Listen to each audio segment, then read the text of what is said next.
சுவாமி, நான் மிகவும் சந்தோஷமாக இருக்கிறேன். என் சகோதரன் பிரகலாதனின் மேல் காட்டும் வெறுப்பு எனக்கு நன்மை செய்ய போகிறது. நீங்கள் சொல்வது எனக்கு புரியவில்லை தேவி. பிரகலாதன் இப்படியே நடந்து கொண்டிருந்தால் என் சகோதரன் சகித்துக் கொள்ள மாட்டார். என்ன இருந்தாலும் பிரகலாதன் இரண்ய கசிபுவின் மகன்தானே. தனக்கு பிடிக்காத எதையும் என் சகோதரன் பக்கத்தில் வைத்துக் கொள்ள மாட்டார். அது யாராக இருந்தாலும், சொந்த மகனாக இருந்தாலும், தன்னை எதிர்க்கும் பிரகலாதனுக்கு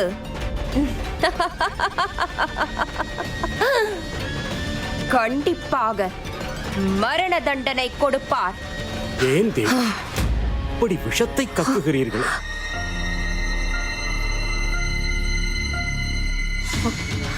நான் கர்ப்பம் தரித்த உடனேயே இப்படி ஒரு சிந்தனை தோன்றிவிட்டது. தன் மகன் நல்ல நிலைக்கு வருவதை தான் எல்லா தாயும் யோசிப்பாள். அதற்கும் இதற்கும் என்ன சம்பந்தம் இருக்கிறது? என் சகோதரனின் இடத்தை நிரப்புவதற்கு யாரும் இல்லை. நீயே சொல்லிவிட்டாய் யாரும் இல்லை என்று. ஆனால் இருக்கும் அவர் மகன் இறக்க வேண்டும் என்றும் சொல்லுகிறாயே.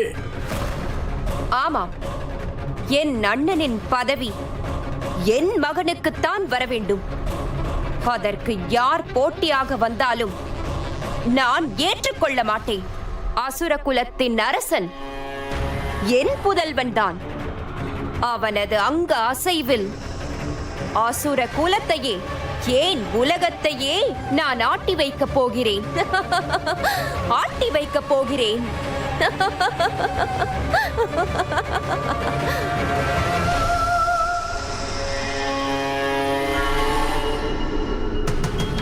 கிரகங்கள் எல்லாம் அடிமையாகி எனக்கு சேவை செய்கிறது. என் பெயரை கேட்டாலே கிடுகிடுவென நடுங்குகிறது. பூமண்டலத்தில் எல்லோரும் என்னை சர்வ வல்லமை படைத்தவன் என்று பூஜை செய்ய ஆரம்பித்து விட்டார்கள். செய்யாமல் என்ன செய்வார்கள்? ஏனென்றால் நான் தான் ஆதி, நான் தான் அந்தம், நான் தான் கடவுள். ஆனால் என் மகனுக்கு மட்டும் புரியவில்லையே. நான் சாதாரண ராஜாவென்று அவன் மனதில் பிம்பம் சித்தரித்துக் கொண்டிருக்கிறான். நான் தான் படைப்பின் காவலன் என்று எப்படி அவனுக்கு புரிய வைப்பது? எப்படி?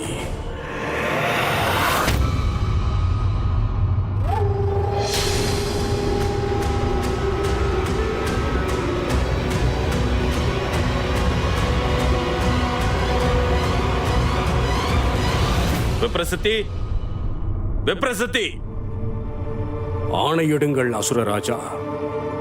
அதோ பார், அங்கு ஏதோ விபரீதம் நடந்து கொண்டிருப்பதாக தெரிகிறது. ஆமாம் பிரபு, எனக்கும் அப்படித்தான் தோன்றுகிறது. காட்டுக்குள் என்ன நடக்கிறது என்று தெரிய வேண்டும். யாராவது நமக்கு எதிராக சதி செய்ய வாய்ப்பு இருக்கிறது. உடனே சென்று பார். அப்படியே ஆகட்டும் பிரபு. நான் நமது படைகளுடன் அங்கு சென்று என்ன நடக்கிறது என்று தெரிந்து கொண்டு வருகிறேன்.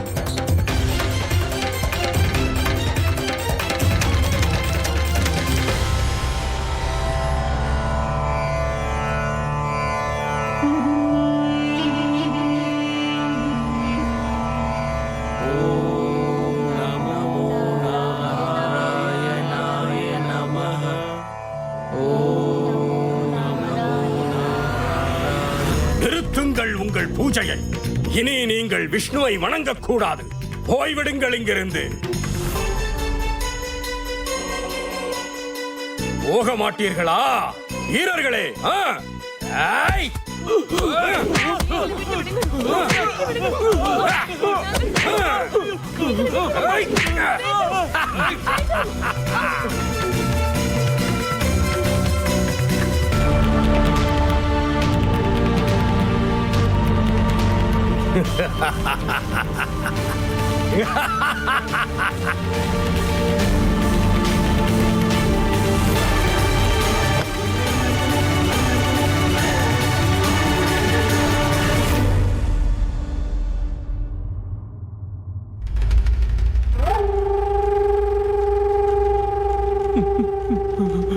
அசுரராஜா, விஷ்ணுவின் சிலையை வைத்துக் கொண்டு பூஜை நடத்திக் கொண்டிருந்தார்கள். இந்த பண்டிதன் தான் அதற்கு தலைமை. இவனும் இவன் கூட்டமும் இன்னும் உங்களை கடவுளாக ஏற்றுக்கொள்ளவில்லை. ஏய் பண்டிதா, கபடன் நாராயணனின் பெயரை சொல்லும் போது உன் நாக்கு கூசவில்லையா? இப்போது இப்போது உனக்கு கொடுக்க போகும் தண்டனையை பார்த்து உன்னுடைய மொத்த கூட்டமும் இனி என்னை தவிர எவனையும் கடவுள் என்று கனவில் கூட நினைக்க கூடாது. விப்ரசித்தி, இந்த மகா பலசாலி இரண்யகசிபுவின் பெயரை தவிர நாராயணனின் நாமத்தை எவரும் நினைத்து கூட பார்க்க கூடாது என்று சொல்லி இந்த பண்டிதனின் தலையை வெட்டிவிடு. இல்லை இல்லை, சத்தியமாக இல்லை பகவானே. நான் நாராயணனை நினைத்து பல நாட்கள் ஆகிவிட்டது. உங்களை தவிர வேறு ஒருவரையும் நான் பூஜிப்பதில்லை, பூஜிக்க விடுவதும் இல்லை. என்னை நம்புங்கள் பகவானே. நடிக்காதே. நீ பொய் சொல்கிறாய் என்று உன் கண்களை பார்த்தாலே தெரிகிறது. நிறுத்துங்கள். இந்த பண்டிதர் உண்மையை தான் சொல்கிறார். காட்டில் ஸ்ரீஹரியின் சிலையை வைத்து பூஜை செய்தது நான் தான்.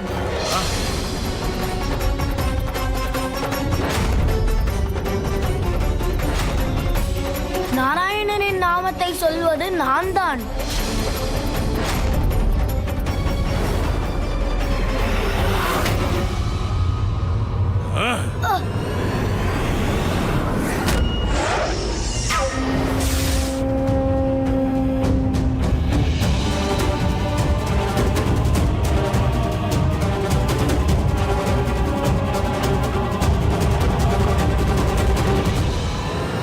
சுவாமி,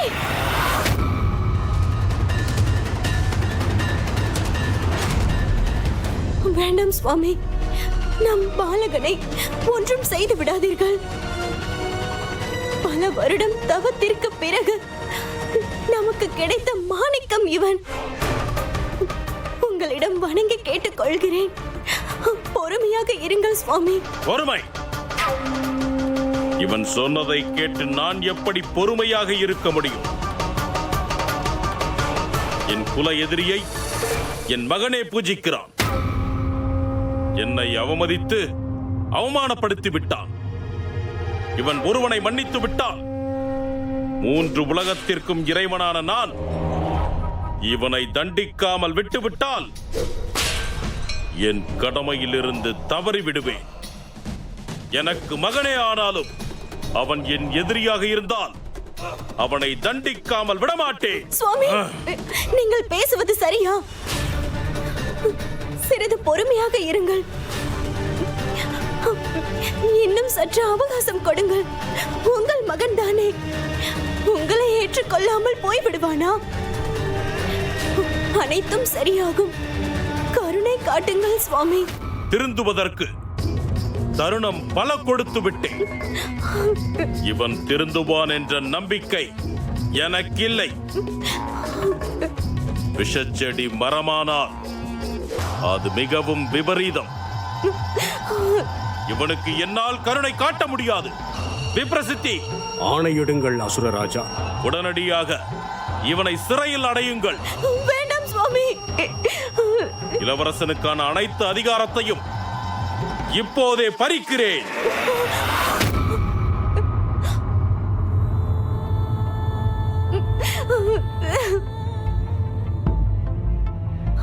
சுவாமி,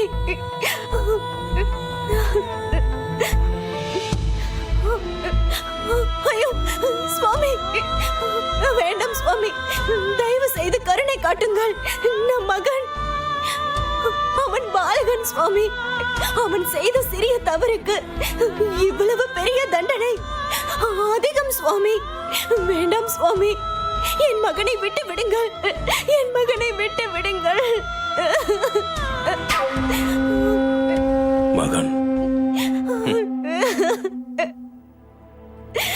பிரகலாதா,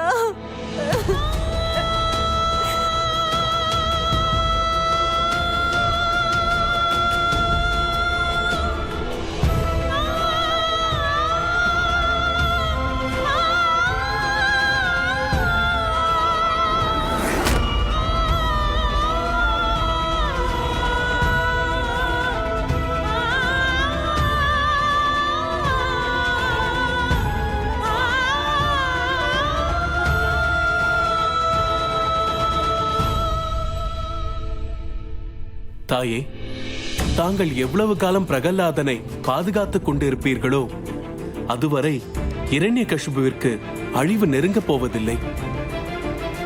என்ன சொல்கிறீர்கள் நாரதரே? கர்ப்பிணியான கயாதுவை உங்கள் அருளால் இந்திரனிடமிருந்து காப்பாற்றினேன். ஆமாம், இப்போதும் பிரகலாதனை நான் பாதுகாத்துக் கொண்டிருக்கிறேன். நீங்கள் சொல்வது சரிதான்.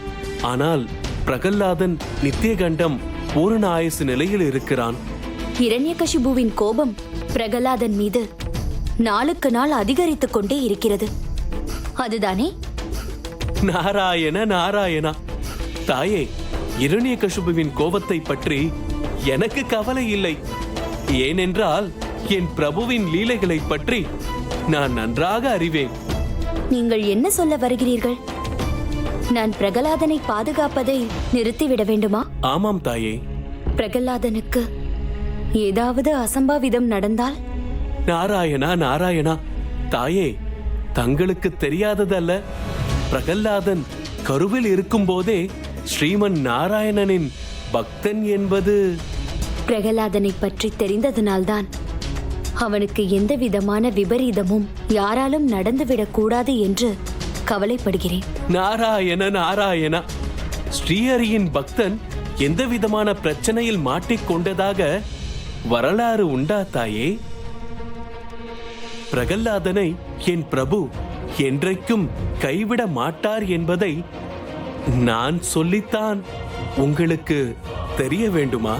நீங்கள் என்ன சொன்னாலும் என் மனதின் ஓரத்தில் சிறிதளவு கவலை இருக்கிறது நாரதரே. தாயே, இந்த நேரத்தில் நான் உங்களுக்கு ஒரு நிகழ்வை நினைவுபடுத்த விரும்புகிறேன். ஒரு தடவை அசுர அரக்கன் ஹயக்ரீவனின் கட்டளைப்படி வீரர்கள் பூலோகத்தில் ஞானியர்களை அழிக்க புறப்பட்டது நினைவிருக்கிறதா தாயே?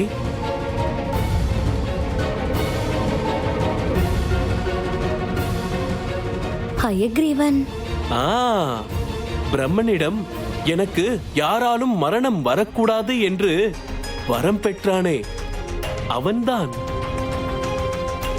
அவனை என் பிரபு ஸ்ரீஹரி என்ன செய்தார் என்று நினைவிருக்கிறதா தாயே?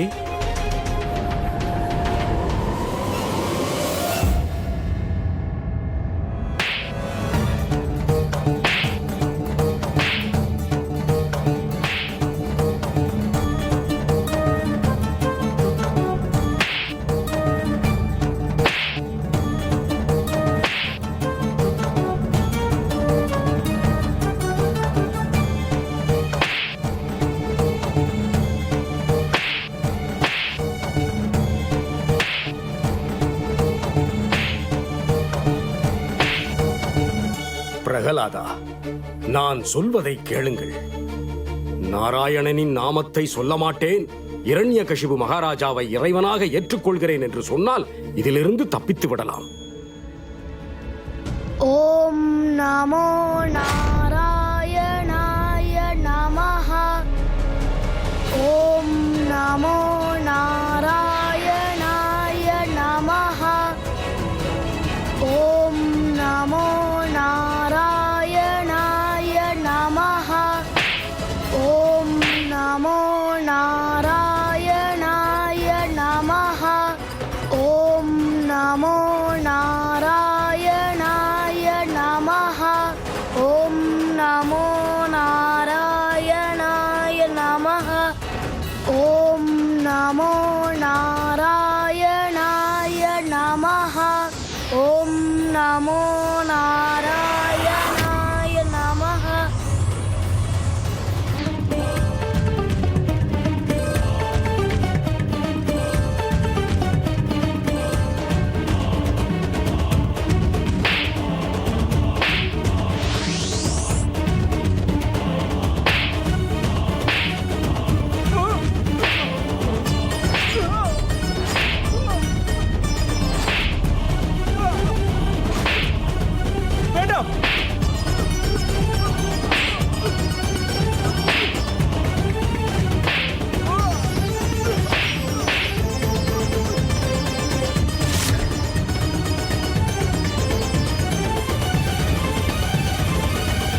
வணங்குகிறேன் பிரபு.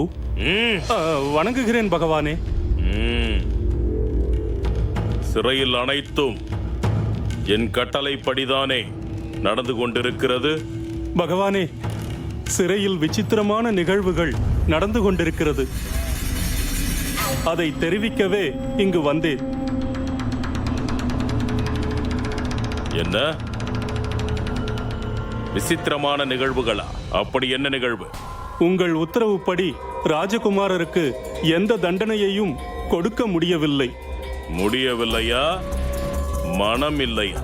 மன்னிக்க வேண்டும் பகவானே.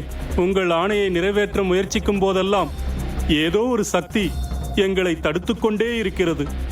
சக்தியா? என் ஆணையை மீறி எந்த சக்தி உங்களை தடுக்க முடியும்? அது என்ன சக்தி என்று தெரியவில்லை. ஆனால் நாங்கள் ராஜகுமாரருக்கு கொடுக்கும் எந்த ஒரு தண்டனையையும் அந்த சக்தி எங்களுக்கே திருப்பி கொடுத்து விடுகிறது. நிறுத்து! உன்னை போன்றவர்கள் இருப்பதால் தான் தேவர்கள் நம்மை முட்டாள் என்று நினைக்கிறார்கள். இந்த உலகத்திற்கு நான் தான் கடவுள். அப்படி இருக்கும்போது என்னை மீறி பிரகலாதனை யார் காப்பாற்றுவார்கள்?